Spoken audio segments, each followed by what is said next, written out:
Good day. Welcome to Sakay Vlogs again. Pag-uusapan natin in this vlog, mga kasakay, itong nangyari sa Presidential Communications Office patungkol sa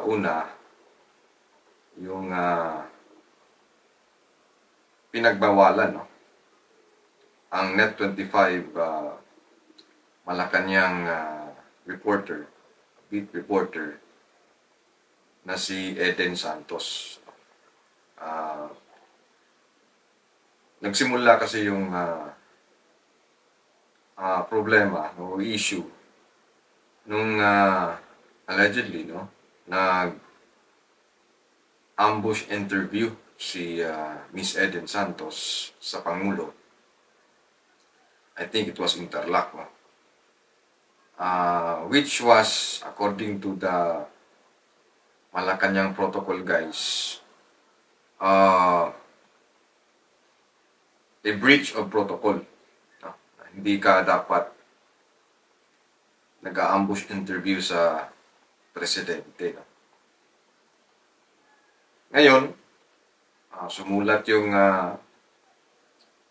Malacanang, PCO, at saka yung ibang opisina within Malacanang Palace. Nagre-request sila sa Net25 na palitan si Miss Eden Santos kasi nga may nag-breach ng protocol. Pero kung titingnan mo ang malalim na dahilan, bakit pinagbawalan na si Miss Eden Santos sa Malacanang press, dahil ito sa mga tanong ni Miss Eden Santos kay PCO Undersecretary Claire Castro. Mga tanong na totoong tanong sa mga issue sa lipunan, sa mga issue sa gobyerno, na para bang ayaw tanungin ng ibang media persons.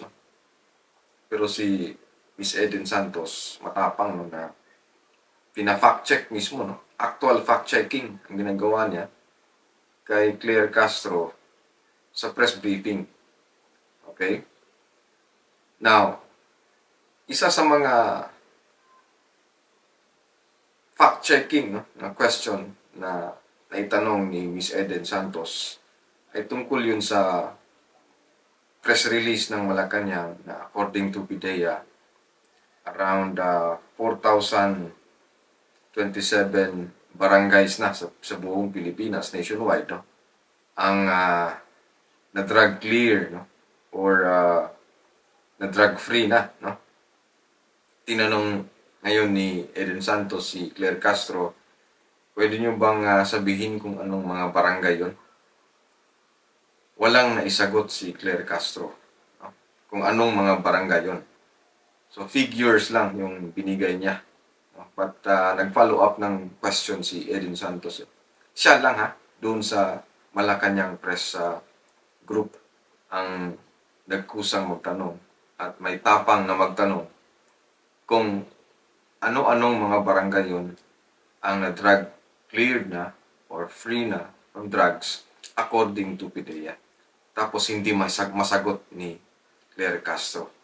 Either unprepared si Claire Castro noon or nagsisinungaling talaga si Claire Castro. Ngayon, that was July 3, 2025. Tapos I think just yesterday, wala na si Eden Santos doon sa Malacanang.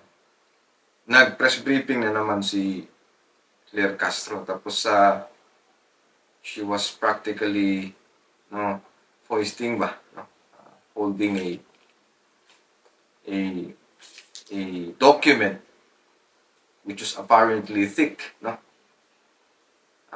saying that she already has the the figures and list of barangay, the barangays, the documents that would support her earlier press briefing na may 4,027 cleared barangays sa Pilipinas. Of course, pagkatapos, binigyan yung mga reporters ng copy, no, ng document. And then, since hindi nga makapagtanong na si Eden Santos doon mismo sa press briefing, nag-report siya, no, sa Net25. Tapos, sa report niya, sinupalpal na naman niya, no, si Claire Claire Castro.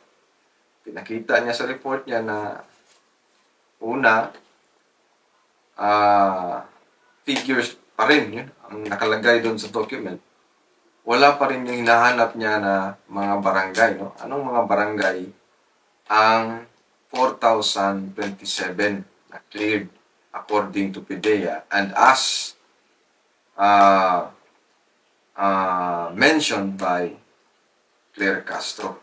Tapos, at the end of her reporting, binisto niya si Claire Castro. No? Sinabi niya, ito yung winawagayway niya kanina sa press briefing. Kaya ito makapal kasi kalahati nito blanco. Blanco. So, what can we conclude from that press briefing, no? Well, like any other press briefings that this particular Malacanang, no, administration has had in the past, puro optics. Hindi sila nagsasabi ng totoo. Hindi nila sinasabi ang totoo. Sa Tagalog pa, puro mga kasinungalingan. No? Tapos, ang masaklap doon, kapag kukontra ka sa kanila, tulad ni Miss Eden Santos, bawal ka nang mag-cover, no? Sa Malacanang. I mean, hindi naman ko kontra, no?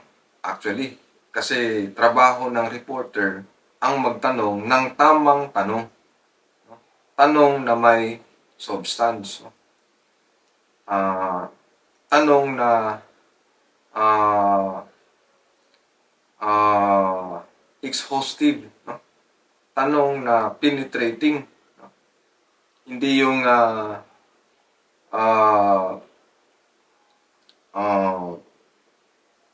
para bang magtanong lang for the sake of asking questions, no? Walang follow-up questions. Hindi yun ang trabaho ng totoong reporter. Ito si Miss Eden Santos ng Net25. Ito ang totoong reporter talaga. No?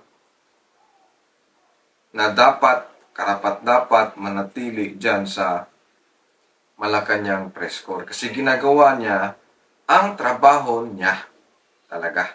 No? Na magtanong ng tamang tanong. Yun lang, no? Ang topic natin ngayon.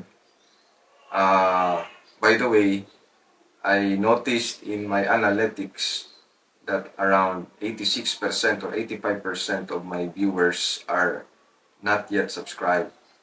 I hope my viewers would subscribe so that I'd be I would have more videos to create, opinion videos to create in the future. No? That would make my vlog grow, and I can be able to reach as many kasakays, no, or individuals or persons who share my views about Philippine politics. Thank you and good day.